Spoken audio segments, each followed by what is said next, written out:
जैसे एक व्यक्ति की शक्ति होती है, वैसे समुदाय की शक्ति होती है। और समुदाय के शक्ति में अगर धर्म नहीं है तो राक्षस की शक्ति बन जाती है। दुनिया में सब मंगल हो, इसलिए जो अपना सामुदायिक धर्म है उस पर पक्का रहना आवश्यक होता है, तो व्यक्तिगत इच्छा भी पूरी होती है और मानवता का भी मंगल होता है।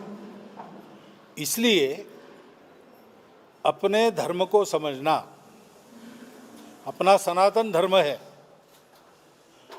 उस सनातन धर्म को प्राप्त करने के लिए हमको जो मिलता है वो अपने संप्रदाय के द्वारा मिलता है और आचरण की बात वहाँ से मिलती है। आचरण से धर्म बढ़ता है। तो अपने संप्रदाय को ठीक से समझना,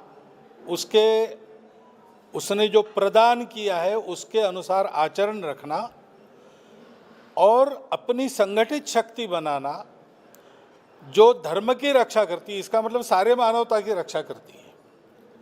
अपने हिंदुस्तान के सब संप्रदाय इसके लिए है, मनुष्य को अपना श्रेय प्राप्त हो और मनुष्य की लोकांत में मानवता से सेवा का संबंध बने, एकांत में साधना हो, लोकांत में परोपकार सेवा हो।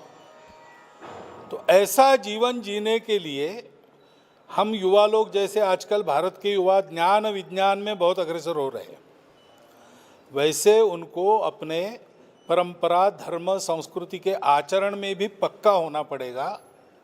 तो उनको भी श्रेय प्राप्त होगा, प्रेय भी प्राप्त होगा, भारतवर्ष को भी समाज में, मानवता में, विश्व में गुरुपद प्राप्त होगा और सारी मानवता का कल्याण होगा।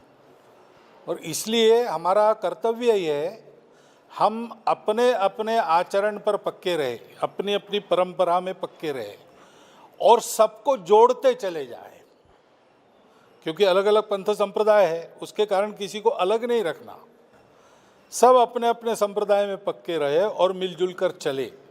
ऐसा जीवन भारतवर्ष में हम खड़ा करेंगे अपने समाज का, तो संपूर्ण विश्व का गुरु भारतवर्ष बनेगा, दुनिया सुखी सुंदर दुनिया बनेगी।